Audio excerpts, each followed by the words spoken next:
ನಿಮ್ಮ favourite serials ಈಗ ಟಿವಿಗಿಂತ ಮುಂಚೆ ಸನ್ ನೆಕ್ಸ್ಟ್ ಆಪ್ ನಲ್ಲಿ ಜಾಲಿಯಾಗಿ ಎಲ್ಲರಿಗಿಂತ ಮುಂಚೆ ನೋಡಿ. ಈಗಲೇ ಸನ್ ನೆಕ್ಸ್ಟ್ ಆಪ್ ಡೌನ್ಲೋಡ್ ಮಾಡಿ ಮತ್ತು ಸಬ್ಸ್ಕ್ರೈಬ್ ಮಾಡ್ಕೊಳ್ಳಿ. ಸುಬಿ ಒಳಗ್ ಬಾ. ಯಾಕೆ ಸುಬ್ಬಿ ನಿದ್ದೆ ಬಂದಿಲ್ವಾ? ನಿಮ್ಮ ಅಣ್ಣ ನನ್ನ ದೂರ ಇಟ್ಟಾಗ್ಲೇ ನನ್ನ ನಿದ್ದೆ ಹೊಟ್ಟೋಯ್ತು ಕಣೆ. ಅದ್ ಸರಿ, ಊಟಕ್ಕೂ ಬಂದಿಲ್ಲ, ಮಾತ್ಗೂ ಸಿಕ್ಕಿಲ್ಲ, ಇಲ್ಲಿ ಬಂದು ನೋಡಿದ್ರೆ ನಿದ್ದೆನೂ ಮಾಡ್ತಿಲ್ಲ. ಏನ್ ಸಮಾಚಾರ? ನಾನೇನ್ ಹೇಳೋದು, ನನ್ ಸಮಾಚಾರ ಇಡೀ ಊರಿಗೆ ಅಪಪ್ರಚಾರ ಆಗಿದೆಯಲ್ಲ. ಅದೆಲ್ಲ ದೊಡ್ಡ ವಿಚಾರ ಅಲ್ಲ ಬಿಡು, ನಿಮ್ಮ ಅಣ್ಣ ಎಲ್ಲ ನೋಡ್ಕೋತಾನೆ. ನೀನ್ ನನ್ ಮೇಲೆ ಭರವಸೆ ಇಟ್ಕೊಂಡಿದ್ಯಲ್ಲ, ಅದೇ ನನಗ್ ಸಂತೋಷ ಆಗಿದ್ದು.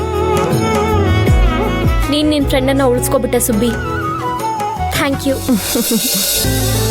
ನೀನೇನು ಅಂತ ನನಗೆ ಗೊತ್ತಲ್ವ ರುಕ್ಕು.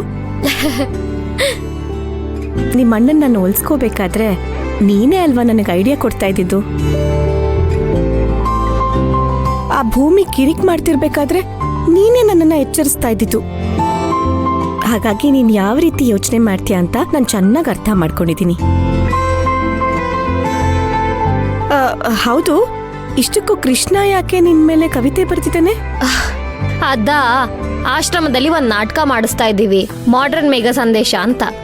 ಅದ್ರಲ್ಲಿ 2 ಪ್ರೇಮಿಗಳ ಪಾತ್ರ ಬರುತ್ತೆ. ಆ ಪ್ರೇಮಿಗಳ ಪಾತ್ರದ ಸನ್ನಿವೇಶಕ್ಕೆ ಒಂದಷ್ಟು ಕವಿತೆಗಳು ಬೇಕಿತ್ತು.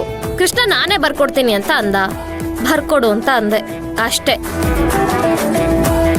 ನಿಮಗ ಕವನ ಸಂಕಲನ ಸಿಕ್ಕಿದ್ದಕ್ಕೂ, ನಾನ್ ಬಿಟ್ಟೋಗಿರೋ ಆ ಲೆಟರ್ ಸಿಕ್ಕಿದ್ದಕ್ಕೂ, ಕೃಷ್ಣ ಆಶ್ರಮದ ಹುಡುಗಿಗೋಸ್ಕರ ತೆಗ್ದಿಟ್ಟಿರೋ ಬಿಂದಿ ಜುಮ್ಕಿ ಎಲ್ಲ ಸಿಕ್ಕಿದ್ದಕ್ಕೂ ಎಲ್ಲ ಸಿಂಕ್ ಆಗಿದೆ. ಅದ್ರಲ್ಲೂ ನಮ್ಮ ಅಕ್ಕ ಪದ್ಮಿನಿ ಇದ್ದಾಳಲ್ಲ, ಮಿಸ್ಅಂಡರ್ಸ್ಟ್ಯಾಂಡಿಂಗ್ ಮಾಡ್ಕೊಳ್ಳೋದ್ರಲ್ಲಿ ಮಿಸ್ ವರ್ಲ್ಡ್ ಅವಳು. ಎಲ್ರಿಗೂ ತಲೆ ತಂದ್ಬಿಟ್ಟಿದ್ದಾಳೆ. ಅದ್ ಸರಿ, ನಿನ್ ಬಗ್ಗೆ ಜಾಸ್ತಿ ತಲೆ ಕೆಡ್ಸ್ಕೊಂಡಿದ್ದೆ ಅವಳು ಪಾಪ. ನಾನು ಎಷ್ಟೇ ಹೇಳಿದ್ರು ಅವಳಿಗೆ ಅರ್ಥನೇ ಆಗ್ಲಿಲ್ಲ. ಜೊತೆಲಿ ನೀನ್ ದುಡ್ಡು ಬೇರೆ ತಗೊಂಡ್ ಹೋಗಿದ್ಯಾ ಅಂತ ಹೇಳ್ಬಿಟ್ರಾ, ಇನ್ನ ಅವಳ ಅನುಮಾನಕ್ಕೆ ಆನೆ ಬಲ ಬಂದ್ಬಿಡ್ತು.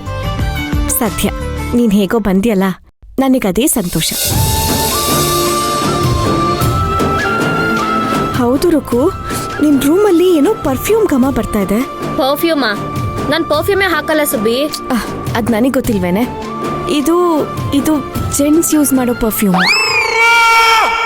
ಇಲ್ವಲ್ಲ, ನಂಗೆ ಯಾವ್ದು ವಾಸನೆ ಬರ್ತಿಲ್ವಲ್ಲ. ಇವಾಗಿನ್ನೂ ಒಂದ್ ಅನುಮಾನ ಬಗೆಹರಿದಿದೆ, ಆಲ್ರೆಡಿ ಮತ್ತೊಂದ್ ಅನುಮಾನನಾ? ಅನುಮಾನ ಅಂತಲ್ಲ, ಸೂರ್ಯ ಇದೇ ರೀತಿ ಪರ್ಫ್ಯೂಮ್ನ ಯೂಸ್ ಮಾಡ್ತಾನೆ. ನಿನ್ ರೂಮಲ್ಲೂ ಅದೇ ರೀತಿ ಪರ್ಫ್ಯೂಮ್ ಸ್ಮೆಲ್ ಬರ್ತಾ ಇದೆ, ಅದಕ್ಕೆ ಕೇಳ್ದೆ ಅಷ್ಟೇ. ಇರ್ಲಿ, ಲೇಟ್ ಆಯ್ತು, ನಿಮ್ ಮಲ್ಕೋ, ನಾಳೆ ಮಾತಾಡೋಣ. Good night. ಸುಬಿ, ಅಕಸ್ಮಾತ್ ನಾನ್ ನಿಜವಾಗ್ಲೂ ಕೃಷ್ಣನ್ ಜೊತೆ ಓಡ್ ಹೋಗಿದ್ರೆ ಮನೆಯವರೆಲ್ಲ ಏನ್ ಮಾಡ್ತಿದ್ರು? ಇದೇನೆ ಇಷ್ಟೊಂದು ಸೀರಿಯಸ್ ಆಗಿ ಯೋಚನೆ ಮಾಡ್ತಿದ್ಯಾ? ಯೋಚನೆ ಮಾಡ್ಬೇಕಾಗಿರೋ ವಿಷಯನ ಯಾರಾದ್ರೂ ತಮಾಷೆಯಾಗಿ ತಗೊಳಕಾಗತ್ತಾ ರುಕು? ಇದನ್ನ ಬೇಡ ಅನ್ನೋದು. ಈ ವಿಷಯನ ಯಾರು ಇಷ್ಟು ಸೀರಿಯಸ್ ಆಗಿ ತಗೊಳ್ಳೋ ಅವಶ್ಯಕತೆ ಇಲ್ಲ. ಸರಿ, ಮಲ್ಕೋ ಹೋಗು. Good night. Good night.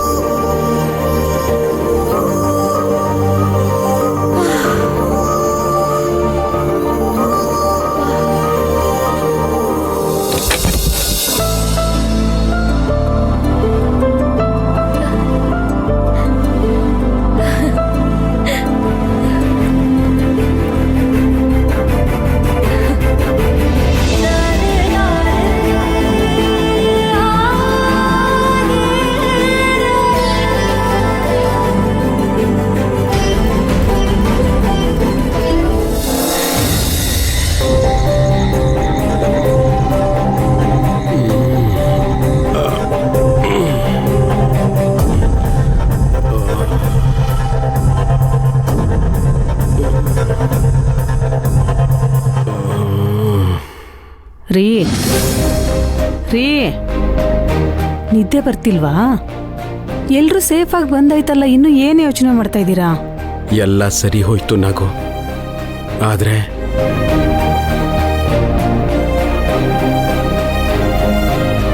ಎಲ್ರ ಮನಸ್ಸಲ್ಲೂ ಒಂದು ಅನುಮಾನ ಉಳ್ಕೊಂಡಿದೆ.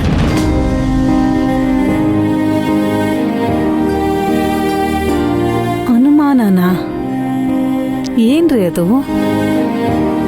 ಹೌದು ನಾಗು, ರುಕ್ಮಿಣಿ ಕೃಷ್ಣ ಕಾಣೆ ಆಗಿರೋದಕ್ಕೆ ಕಾರಣ ಏನೇ ಇರಬಹುದು.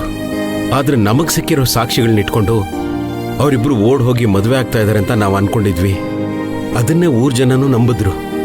ಅವರಿಬ್ರು ಸಿಕ್ಕದ ಮೇಲೆ ಅವ್ರ ಮೇಲೆ ಇದ್ದ ಅನುಮಾನ ನಮ್ಗೇನೋ ಬಗೆಹರಿತು ಕಣೆ. ಆದ್ರೆ ಊರ್ನವ್ರಿಗಿನ್ನೂ ಅದ್ರ ಬಗ್ಗೆ ಸ್ಪಷ್ಟತೆ ಸಿಕ್ಕಿಲ್ಲ. ಅವ್ರ ಪ್ರಕಾರ ರುಕ್ಮಿಣಿ ಕೃಷ್ಣನ್ನ ಇಷ್ಟಪಡ್ತಿದ್ದಾಳೆ. ಕೃಷ್ಣನು ರುಕ್ಮಿಣಿ ತಾಳಕ್ಕೆ ಕುಣಿತಿದ್ದಾನೆ.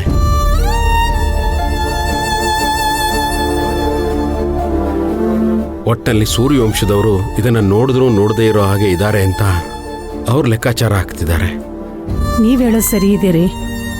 ನಾವ್ ಯಾಕೊಂದ್ ಪಂಚಾಯಿತಿ ಸೇರಿಸಿ ಈ ವಿಚಾರಕ್ಕೊಂದು ಸ್ಪಷ್ಟತೆ ಕೊಡಬಾರ್ದು? ಇಲ್ಲ ನಾಗು, ನಾವು ಜನರನ್ನ ಸೇರಿಸಿ ಏನೇ ಹೇಳಿದ್ರು ನಮ್ಮ ಹುಡುಗಿ ಮೇಲೆ ಬಂದಿರೋ ಕಪ್ಪು ಚುಕ್ಕೆನ ಅಳಿಸೋಕ್ಕಾಗಲ್ಲ. ಅದಕ್ಕೆ ನಾನು ಒಂದು ನಿರ್ಧಾರಕ್ಕೆ ಬಂದಿದ್ದೀನಿ. ನಿರ್ಧಾರನಾ? ಏನು? ಆದಷ್ಟು ಬೇಗ ರುಕ್ಮಿಣಿಗೆ ಒಂದು ಗಂಡು ನೋಡಿ ಮದುವೆ ಮಾಡಿಬಿಡ್ಬೇಕು. ಮದುವೆನಾ? ಹೌದು ನಾಗು, ಇದಕ್ಕಿರೋ ಒಂದೇ ಪರಿಹಾರ ಮದುವೆ. ನಾಳೆ ಪರಿಸ್ಥಿತಿ ಹೀಗೆ ಇರುತ್ತೆ ಅಂತ ನಾವು ಖಚಿತವಾಗಿ ಹೇಳೋಕ್ಕಾಗಲ್ಲ ಕಣೆ. ಊರ್ನವ್ರ ಬಾಯಿಗೆ ವಿಷಯ ಬಿದ್ದ ಮೇಲೂ ನಾವು ಸುಮ್ಮನಿದ್ರೆ ನಿಜವಾಗ್ಲೂ ಮುಟ್ಟಾಡ್ರಾಗ್ತೀವಿ. ಹೌದು ರೀ. ಬೆಳೆದ ಹೆಣ್ಮಗಳನ್ನ ಮನೇಲಿ ಇಟ್ಕೊಳ್ಳೋದು, ಸೆರಗಲ್ ಕೆಂಡ ಕಟ್ಕೊಳ್ಳೋದು ಒಂದೇ. ಇವತ್ತು ತಮಾಷೆಯಾಗಿ ನಡೆದಿರೋ ವಿಷಯ ನಾಳೆ ಇನ್ನೇನಾದ್ರೂ ಅನಾಹುತಕ್ಕೆ ದಾರಿ ಮಾಡಿಕೊಡುತ್ತೆ. ನೀನೇ ನೇರವಾಗಿ ರುಕ್ಮಿಣಿನ ಕೇಳಿದ್ರೆ ಆಗಲ್ವಾ? ರೀ, ಸುರಭಿ ಅಂದ್ರೆ ರುಕ್ಕುಗೆ ತುಂಬಾ ಕ್ಲೋಸು. ಇಬ್ರು ಫ್ರೆಂಡ್ಸ್ ತರ ಇದ್ದಾರೆ. ಫ್ರೆಂಡ್ಸ್ ಹತ್ರ ಮಾತಾಡೋದಕ್ಕೂ ಅತ್ತೆ ಹತ್ರ ಮಾತಾಡೋದಕ್ಕೂ ವ್ಯತ್ಯಾಸ ಇರಲ್ವಾ? ನಿಜ ನಾಗು, ಒಂದ್ಸರ್ತಿ ಮಾತಾಡ್ ನೋಡು. ಆದ್ರೆ ಯಾರಿಗೂ ಸುಳಿವು ಸಿಗದೆ ಇರೋ ಹಾಗೆ ಈ ಮದುವೆ ಪ್ರಸ್ತಾಪ ಮಾಡಿ ಮುಗಿಸ್ಬಿಡೋಣ. ಸರಿ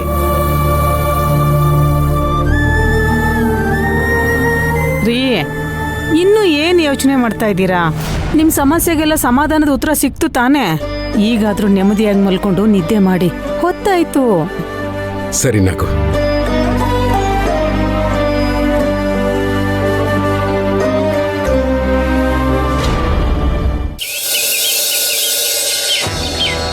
ಲೇ ಗೋಪು, ಅಣ್ಣ ಎಲ್ಲ ನೆನಪಿದೆ ತಾನೆ? ಯಾವ್ದು ಮರ್ತಿಲ್ಲಣ್ಣ, ಆದ್ರೆ ಎಲ್ಲಿ ಹೋಯ್ತೀವಿ ಅನ್ನೋದ ಮರ್ತು ಬಿಟ್ಟಿದ್ದೀನಿ. ಲೈ, ನೆನ್ನೆ ಯಜಮಾನ್ರು ಹೇಳಿಲ್ವೇನಾ ಹಾರ್ಡ್ ಡಿಸ್ಕ್ ಹುಡ್ಕೋಕ್ ಹೋಗ್ಬೇಕು ಅಂತ? ಅಲ್ಲಣ್ಣ, ನಾವ್ ಯಾಕೆ ಇಷ್ಟು ರಿಸ್ಕ್ ತಗೋಬೇಕು? ಪೊಲೀಸ್ ಹೇಳಿದ್ರೆ ಅವರೇ ಹುಡುಕೊಡಲ್ವಾ? ಯಜಮಾನ್ರ ಹೊಡಿಬೇಡಿ, ನಾನು ಹೋಗ್ತಾ ದಾರಿಲಿ ಎಲ್ಲ ನೆನಪಿಸ್ತೀನಿ. ರೀ, ನೀವೀಗ ಹಾರ್ಡ್ ಡಿಸ್ಕ್ ಹುಡ್ಕೋಕ್ ಹೋಗೋದು ಅಷ್ಟೊಂದು ಇಂಪಾರ್ಟೆಂಟಾ?